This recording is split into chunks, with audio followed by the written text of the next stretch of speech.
नमस्कार, अस्सलाम वालेकुम, सत श्री अकाल। आज 25 दिसंबर है। सबसे पहले मैं क्रिसमस की सभी ईसाई समाज को, दुनिया के ईसाई भाइयों को मैं मुबारकबाद पेश करता हूँ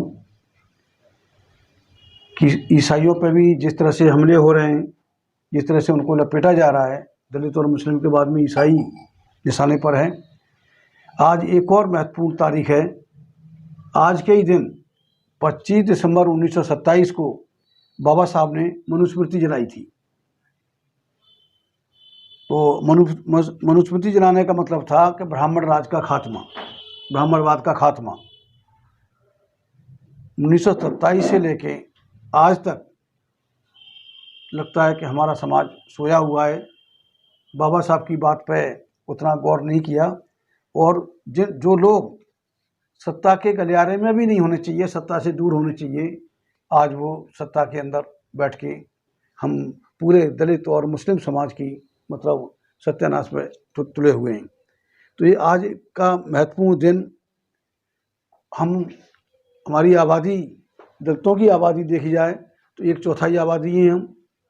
मुसलमान भी इस देश का 5वां हिस्सा है। ये दो आबादी मिलकर हम बहुत बड़ा परिवर्तन इस देश में ला सकते थे, लेकिन ऐसा अब तक नहीं हुआ। लोगों को, हमारे लोग कहीं न कहीं सत्ता पक्ष जो भी रहा है, जो 10% है, जो इस देश में सवर्ण हिंदू 10% है, वो डेमोक्रेसी के हिसाब से उसे आज कहीं भी नहीं होना चाहिए, किसी भी तरह से नहीं होना चाहिए। और जो दलितों में दलित हैं, आज भी उनकी स्थिति दयनीय है। बेशक मैला ढोना, मैला उठाना का काम कानूनी तौर पर बंद हो चुका है, लेकिन लगभग आज भी वो लोग वही काम करने के लिए बाध्य हैं।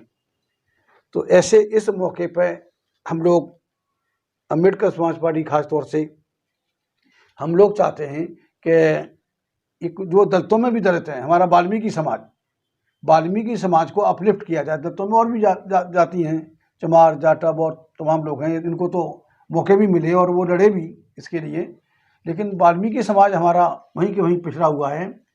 तो वाल्मीकि समाज को आज तक मतलब यहाँ भी दिल्ली में देखें, संदीप वाल्मीकि को मंत्री बनाया और उल्टे सीधे आरोप लगा के उनको हटा दिया गया। और उसी तरह से राजेंद्र पाल गौतम को, वो भी दलित थे, उन पर भी किसी न किसी बहाने से उनको लपेट के उनको भी मंत्री पद से बाहर किया और पार्टी से बाहर किया गया। तो ये ब्राह्मणवादी नीति का शिकार हमारे लोग बराबर हो रहे हैं। ऐसे हालात में हम खास तौर से दिल्ली में वाल्मीकि समाज की आबादी करीब 15 लाख है। वाल्मीकि समाज की आबादी 15 लाख के करीब आबादी है यहाँ पर। और जो वैश्य समाज है, मुश्किल से 2-2.5 लाख के आसपास भी नहीं है। तो 2-2.5 लाख आबादी का व्यक्ति मुख्यमंत्री बनता है, और 15 लाख की आबादी तमाशबीन बनी है, सड़कों पर झाड़ू लगाने के लिए आज भी मजबूर है। तो इसलिए हम लोगों ने सोचा, खासतौर से हमने अपनी राष्ट्रीय कार्यकारिणी की बैठक बुलाई, उसमें तय किया कि हम दिल्ली से शुरुआत करते हैं, और दिल्ली में 24 के बाद में 25 में तुरंत ये अगला इलेक्शन होगा। और उसके लिए हमने वाल्मीकि समाज से, भाई जो आप रिटायर अफसर हैं, वो उससे इंडियन ऑयल कॉरपोरेशन से भाई दिलीप वाल्मीकि जी, इनको हमने बतौर मुख्यमंत्री कैंडिडेट हम लोग यहाँ पेश कर रहे हैं। और बड़े पैमाने पर आप सभी साथियों के सहयोग से इसका प्रचार प्रसार भी हम करेंगे। और अगर ये 15 लाख वाल्मीकि समाज की समझ में आ गया कि हम भी इस देश की राजधानी का राजा बन सकते हैं, इस देश का राजा बन सकते हैं, तो हो सकता है ये चमत्कार भी हो सकता है। इसके साथ साथ और भी जो आज मौजूदा हालात है, अभी ये ब्रॉडकास्टिंग बिल आ रहा है, उसमें मतलब सिर्फ आप ब्रॉडकास्टर ही नहीं, आप ये जो यूट्यूबर हैं वो ही नहीं, जो सोशल मीडिया पर कोई न्यूज़ को फॉरवर्ड करेंगे या कुछ करेंगे, उसमें कंटेंट वेरिफिकेशन कमेटी जो ये बना रहे हैं उस बिल में, वो तय करेगी कि आप मोदी के पक्ष में आप दिखा रहे हैं कि मोदी के विपक्ष में दिखा रहे हैं। तो इससे सोशल मीडिया को पूरे तरह से तहस-नहस करने की साजिश है इस गवर्नमेंट की। और आप देखिए कि किस तरह से बिल पास हुआ है। एक बहाना लेके धनखड़ जी का बहाना लेके 146 मेंबर पार्लियामेंट से बाहर का रास्ता दिखा दिया। ये कितने शर्म की बात है। 146 मेंबर पार्लियामेंट संसद से बाहर निकालकर और इस बिल को उन्होंने आनन फानन में पास किया, और एक दिन और वो भी बगैर बहस किए। बहस न हो, ये जो भी कानून लेके आ रहे हैं या कानून में मॉडिफिकेशन कर रहे हैं, तो ये पूरी बदमाशी के साथ में इस देश का जो सोशल ताना बाना है, या हम ये कहें कि इसका जो इसका स्वरूप है संविधान के अनुसार, तो उस स्वरूप को बिगाड़ने में लगे हुए हैं। इकोनॉमी को तो इन्होंने तहस नहस कर दिया। इनका इरादा है, ये इनको भी मालूम है, जो लोग सत्ता में हैं, जो आरएसएस किन लोगों का संगठन है, और आरएसएस के जरिए आरएसएस की बैकिंग की पार्टी बीजेपी है, और बीजेपी के थ्रू, ये सरकार के थ्रू, ये इनका पूरा मकसद है कि किसी तरह से इस देश के हालात ऐसे कर दो कि कोई आने वाला इसको संभाल ना सके। लेकिन हमारे लोग जो पॉलिटिकल पार्टी हैं, खास तौर से मैंने 16 लोगों को इसमें अगस्त में लेटर लिखा। 12 अगस्त को मैंने लेटर लिखे, रजिस्टर डाक से भी भेजे, किसी का भी रेस्पॉन्स नहीं आया। इसमें ओवैसी साहब हैं, मायावती हैं, जो प्रकाश राव अम्बेडकर हैं, और भी तमाम हैं, मोहम्मद सुलेमान साहब हैं, 52 में इस्लाम की पार्टी को भी मैंने सबको लेटर लिखा। आज तक रेस्पॉन्स नहीं आया। भैया आप आगे आओ, पीछे आओ, बराबर आओ, लेकिन इसको संभालो। ये थर्ड फ्रंट बने। एनडीए में हम लोगों को कोई तरजीह नहीं दी गई, दलित और मुसलमानों को, इंडिया में एनडीए हमारा हो नहीं सकता। तो ऐसे हालात में अगर हम दलित और मुस्लिम मिलके, क्रिश्चियन मिलके, अगर इसके जो मूल्यवासी मिलके अगर हम थर्ड फ्रंट बनाएं, और ये थर्ड फ्रंट बनाने में कोई दिक्कत नहीं है। अगर 4 चर्चित चेहरे एक मंच पे आ जाएं तो समाज तो आज भी वोट देने के लिए तैयार है। लेकिन उससे पहले खाली वोट देने से बात नहीं मिलेगी। अभी जो 5 राज्यों के चुनाव हुए, तो 5 राज्यों के चुनाव में आपने देखा कि किस तरह से ईवीएम का इस्तेमाल करके इन लोगों ने ये सारा खेल बिगाड़ा है। सारा खेल ईवीएम के जरिए, ये मतलब 3 बड़े राज्य जो हैं इन्होंने अपने काबू कर लिए। और जो ये ईवीएम के बारे में लोग सोचे नहीं, ईवीएम की तरफ ध्यान न जाए, इसलिए छोटा सा झुंझुना कांग्रेस को भी थमा दिया। तो ये सारा खेल हो रहा है, ईवीएम का खेल है। ईवीएम माइक्रोचिप है, माइक्रोचिप है, और उसको जैसे मर्जी आप प्रोग्रामिंग करेंगे वैसे बोलेगी। रियल टाइम क्लॉक है उसमें। रियल टाइम क्लॉक में जो आप डाटा भर देंगे और जो टाइम फिक्स कर देंगे, जैसे 10 दिन, 15 दिन, 8 दिन, 4 घंटे, 2 घंटे, उसके बाद उस टाइमिंग के बाद जैसे काउंटिंग का नंबर आता है, तब तक वो जो नया डाटा साफ हो जाएगा, पुराना डाटा सर्विस पर आ जाता है। तो ये बहुत सारी तरह से है। और तमाम जो साइंटिस्ट हैं, टेक्निकल लोग हैं, यहाँ तक कि कई आईएएस अफसर जो डीएम वगैरह रहे हैं, उनका भी इस पर खुलासा हो गया कि भाई ये ईवीएम के जरिए सारा हो रहा है। और 2 चुनाव आयुक्तों ने, एसवाई कुरैशी साहब ने और एक और स्वामीनाथन साहब ने, 2 जो पूर्व जो उसके मुख्य चुनाव आयुक्त रहे, उन्होंने भी खुलासा किया कि ईवीएम से हो रहा है। अभी पिछले जो असेंबली का चुनाव था गुजरात का, गुजरात में था, गुजरात में बूथ पे वोट है 400 और मशीन में निकल रहे हैं 600 वोट। और आपको मालूम होगा, आप उससे बेहतर जानते हैं कि जब पार्लियामेंट का चुनाव हुआ 19 का, तो इसमें ये जो बनारस में जो जितने वोट थे बनारस में उस सीट पर, उससे 2 लाख वोट फालतू कैसे निकले। तो ये सारा खेल हो गया। पूरी दुनिया से ये ईवीएम हट चुकी है, लेकिन ये ईवीएम के सहारे आरएसएस का खेल जारी है। तो हम ऐसे हालात में हम चाहते हैं कि ये देश आरएसएस विहीन हो। हम इंदिरा जी की आज मैं तारीफ करने के लिए मजबूर हूँ कि उन्होंने बड़े मतलब कठोर कदम उठाए और आरएसएस को उभरने नहीं दिया। ये बाकी जो जितने भी आए, खास तौर से नरसिम्हा राव वगैरह ने आरएसएस को, वो खुद आरएसएस के थे, तो उनकी वजह से जो आरएसएस फिर मजबूत हुआ। और मात्र ये 9-10% लोगों का है। बिहार के जनगणना के आंकड़े अगर देखे जाएं तो ये ज़्यादा नहीं है, 10% मुश्किल से आबादी है। और 10% में इनकी महिलाएं घरों से बाहर नहीं निकलती, वोट नहीं डालती, और बाकी लोग अपने बिजनेस में इधर वो सर्विस में रहते हैं, बिजी रहते हैं, वोट ही नहीं पड़ते। मुश्किल से 2-4% वोट पड़ते होंगे।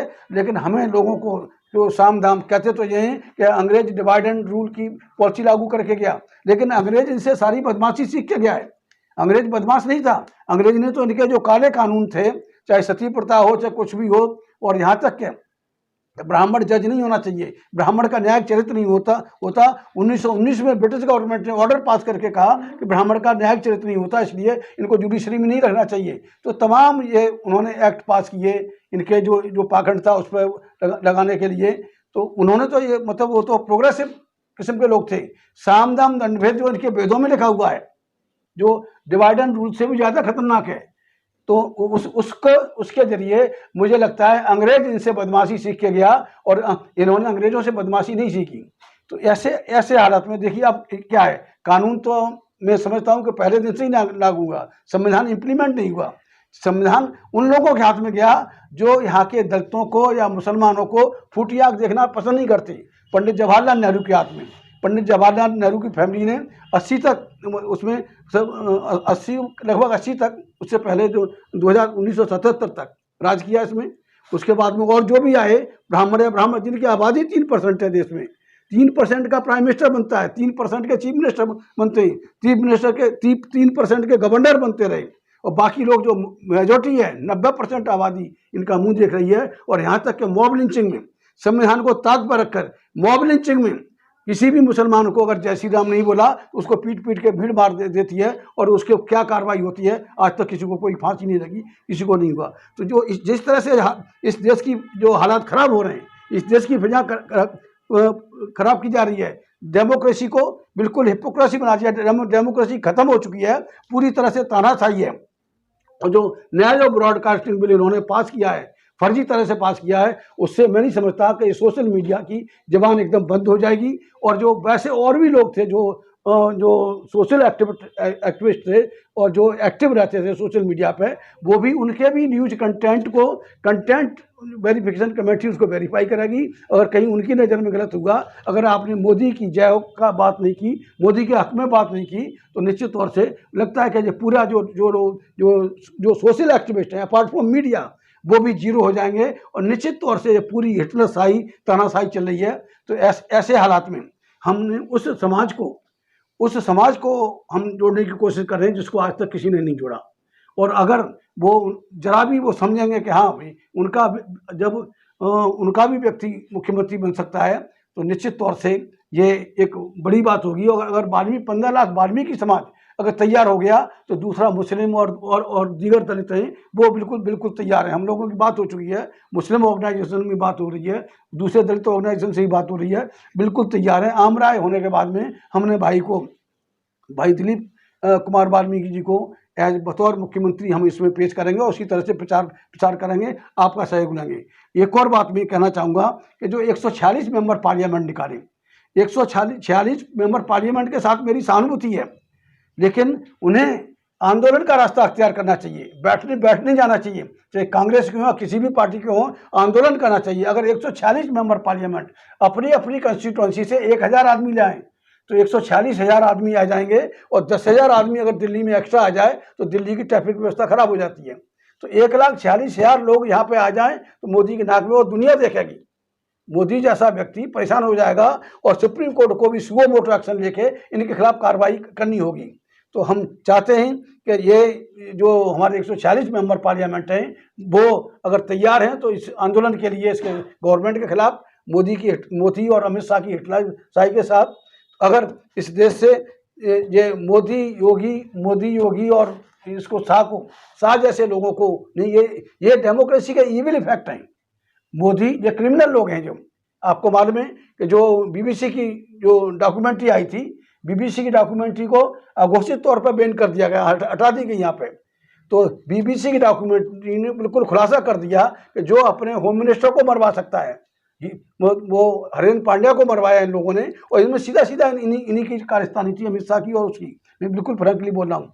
तो ये ऐसे लोग को ये देश मतलब जाग जाए और जल्दी से जल्दी जितना जल्दी हो सके मोदी रोगी और शाह से छुटकारा मिलाने का रास्ता निकले और ईवीएम के खिलाफ एक बड़ा संघर्ष का यहाँ ऐलान हो, आगाज हो। इसके लिए हम हर तरह से साथ देने के तैयार हैं।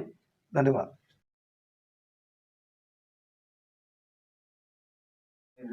देखिए ऐसे नहीं है, पहले हमने अपनी राष्ट्रीय कार्यकारिणी की मीटिंग बुलाई, उसमें तय किया इस इशू को।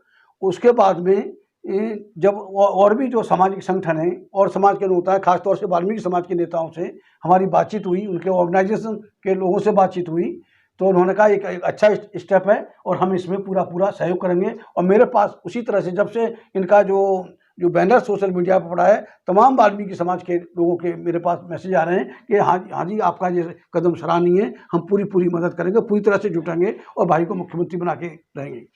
आपकी पार्टी के जो वाल्मीकि साहब है इसको मुख्यमंत्री क्यों बनाया जाए और आपकी पार्टी का क्या मैनिफेस्टो होने वाला है? कैसे मैनिफेस्टो? हमें मतलब किन किन मुद्दों पे आप काम कर रहे हैं और क्यों आपकी पार्टी को आने वाले टाइम में जनता वोट करेगी? देखिए, हम लोग जो जैसे अभी जो दलितों में भी दलित हैं उसको हम आगे लेके आ रहे हैं। और यहाँ पर जो जो विक्टिम हैं खासतौर से दलित और मुस्लिम, दलित मुस्लिम को हम मुख्य धारा में लाकर उसको शासन तक पहुंचाने की हमारी कोशिश है। और बाकी काम तो जो जो पार्टी पावर में आएगी, अगर हम पावर में आते हैं तो पूरा देश जानता है कि भाई तेज सिंह क्या काम करेगा क्या नहीं करेगा। निश्चित तौर से दलित मुस्लिम को जो आज सबसे बड़ी सिक्योरिटी की ज़रूरत है, सुरक्षा की ज़रूरत है, जो प्रोटेक्शन की ज़रूरत है, वो प्रोटेक्शन नहीं मिल पा रहा है। पूरी तरह से प्रोटेक्शन इस दलित और मुस्लिम समाज को प्रोटेक्शन होगा। उनके हक, हुकूक और हिस्सेदारी को की भी पूरी हम व्यवस्था करेंगे, ऐसा है। जी एक सवाल है जी। जो आपने कहा कि भाई दिलीप सिंह जी को आपने प्रोजेक्ट किया जी। वाल्मीकि समाज को, आप निचले पायदान का जो जी समाज है उसको आप हिस्सेदारी देने की बात कर रहे जी जी हैं। आपने कहा 15 लाख वाल्मीकि दिल्ली में है। 15 लाख मतलब हम परसेंटेज कितनी माने? 15 लाख का मतलब वो करीब आप 15 लाख तो कम नहीं होता, बहुत होता है। 12 से 13% है। हाँ, नहीं, 12-13%। हाँ, हमने 12 से 13% मान लिया। जी जी। तो सवाल ये आता है कि अन्य दलों में हाँ वाल्मीकि समाज के जो लोग बटे हुए हैं, जी जी। क्या गारंटी है कि उन लोगों को आप अंतरात्मा की आवाज सुना के भाई दलीप सिंह जी के खेमे में ले आएंगे? ये एक बहुत बड़ा मतलब सवाल है। देखिए ब्रजनंदन जी, जब इनकी केजरीवाल के मुख्यमंत्री बनने की बात आई तो मुझे मालूम है मेरे सोर्सेस से कि जो कांग्रेस में थे, जो अरबपति खरबपति पार्टी थे, उन लोगों ने कि उन्हें सिर्फ ये हमें बनिया मुख्यमंत्री चाहिए, उसके लिए उन्होंने पैसा भी दिया, सपोर्ट भी किया। तो मुझे उम्मीद है कि वाल्मीकि समाज को ये जागृत करने का इससे और कोई बेहतर नहीं हो सकता था।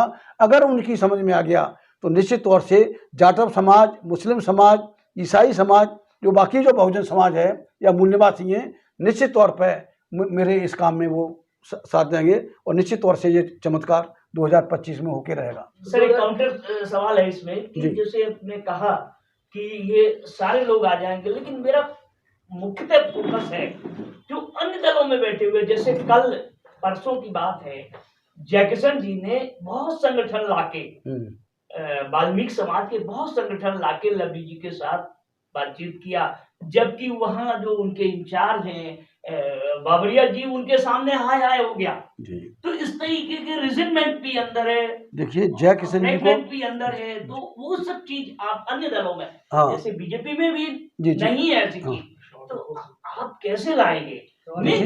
ये जो वाल्मीकि समाज है खास तौर से कांग्रेस, कभी कांग्रेस के साथ होता है, कभी बीजेपी के साथ होता है, वो वहाँ बटा हुआ उन पार्टियों में भी है। जयकिशन जी जिनकी बात कर रहे हैं, उन्हें पहले भी मौका मिला, उन्होंने क्या किया वाल्मीकि समाज के लिए, ये पूरा वाल्मीकि समाज जानता है। और जहाँ तक मेरी बात है कि मैं अपनी जगह पर कायम हूँ, लोगों को भरोसा है।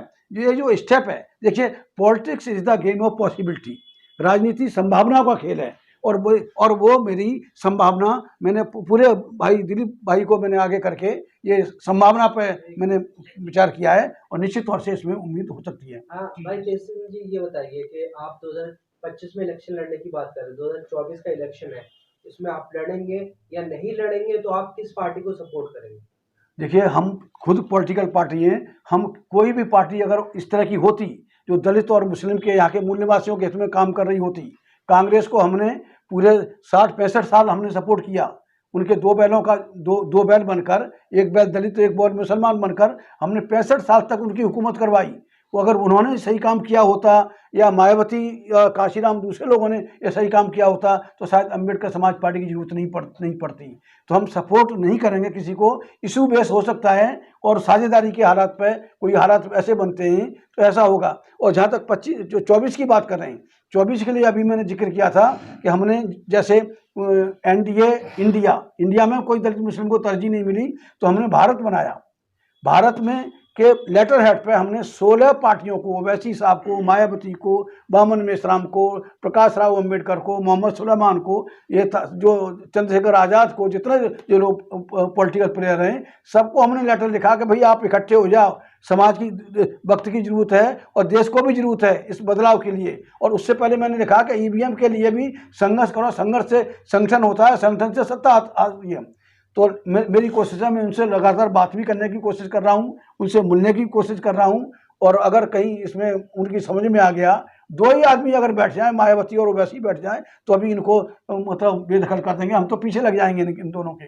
सर दिलीप जी, आपसे सवाल यह है कि आप समाज के बीच में गए हो या किस तरह से आप पार्टी के कार्य को आगे बढ़ा रहे हैं? हम जिला स्तर पर लोगों को जोड़ रहे हैं और ब्लॉक स्तर पर भी लोगों को जोड़ रहे हैं हम कि भाई आइए और ये सत्ता, तुम इस देश के मालिक हो और इस देश में हुकूमत कीजिए। ये मौका भाई तेज सिंह जी ने दिया है हमें वाल्मीकि समाज को, तो इसका भरपूर फ़ायदा उठाइए। और आपके इस समाज से अब हम देश भर में जितने भी माइनॉरिटी कम्युनिटीज़ के लोग हैं, चाहे SC ST है, OBC, सिख, मुस्लिम, ईसाई, पारसी, बौद्ध, आस्तिक, नास्तिक, जो भी है, अब आने वाले समय में हर राज्य में, देश के हर राज्यों में हमारी बहुजन समाज के लोगों की सरकार होगी और हमारा ही बहुजन समाज का प्रधानमंत्री भी बनेगा हमारा। भाई तेज सिंह जी, आपने अभी कहा कि मायावती और ओवैसी एक साथ मिल जाए, मगर इन दोनों लोगों को, इन दोनों का जो है समाज या और लोग बीजेपी की बी टीम कहते हैं, तो इस पर आप क्या कहें? देखिए, बेशक बी टीम कहते हैं, ये क्या है हकीकत वो मैं नहीं जानता, और मैं कहना चाहता हूँ, अगर ये दो चेहरे इकट्ठे हो जाते हैं देश के हित में, कौम के हित में, तो मुझे उम्मीद है कि इंशाअल्लाह पूरा दलित मुस्लिम एन ब्लॉक इनको वोट करेगा। और हमारे जैसे जो और पार्टियां हैं, हम तो वैसे ही उनके साथ खड़े होंगे, हम तो 2, 4, 10, 5 सीटों पर लड़ेंगे, बाकी इनको पूरा सपोर्ट करेंगे। फिर भी आगे सवाल यह है कि दिलीप जी, क्या आपको जो दलित समाज के बहुत सारे संगठन हैं, वो सब आपको एक्सेप्ट करेंगे? उनसे बातचीत हुई आपकी? बिल्कुल, हाँ, बातचीत होती रहती है और हम घूम कर भी उनसे जिक्र करते रहते हैं सब जगह कि हर स्तर पर जाते हैं। जैसे जितने भी दिल्ली के ये एरिया हैं, हम वहाँ जाते रहते हैं, लोगों से मिलते हैं, उन के विचार समझते हैं और अपने बताते हैं उनको की क्या समस्याएं हैं, उन समस्याओं को दूर किया जाएगा। क्योंकि केजरीवाल ने अभी तक उन लोगों की नौकरी तनख्वाह पूरी नहीं दी है। बहुत उनों का मतलब 2-3 महीने की कॉलेज में जो एम्प्लॉयज़ हैं उनकी तनख्वाह नहीं मिली है 2-4 महीने से। तो ये समस्या हम सॉल्व करेंगे और क्या लग रहा है, जितनी भी समस्याएं हैं दिल्ली की उसको दूर करेंगे। क्योंकि एक सवाल है, आप बहुत लंबे समय तक अधिकारी रहे जी। जब आप बहुत लंबे समय तक अधिकारी रहे, अब भाई जी के साथ आके एक तरीके से लॉन्च हो गए जी पार्टी की तरफ से, लेकिन सवाल ये आता है कि आप अपने समाज के साथ 34-35 साल 36 साल जो आप नौकरी करे, टच में रहे जी, और कितना टच में रहे, तो क्योंकि वो बहुत लंबा समय आपने काटा है जी, क्योंकि जब अधिकारी आदमी होता है तो समाज से कट जाता है जी। तो अब जो है ना, तो आप समाज आप पर कैसे विश्वास करेगा? नहीं, हम कटे नहीं, समाज मेरे पे विश्वास करेगा। वो जानता है मेरा नेचर, समाज नेचर जानता है मेरा कैसा हूं मैं। ऐसा नहीं कि वही 35 रिटायर होने के बाद में उनकी सेवा के लिए हाजिर हुआ, ऐसी बात नहीं। उनके दुख दर्द में पहले से ही शामिल होता रहा हूं, क्योंकि हमें पता है हमारी समस्याएं क्या हैं। धन्यवाद।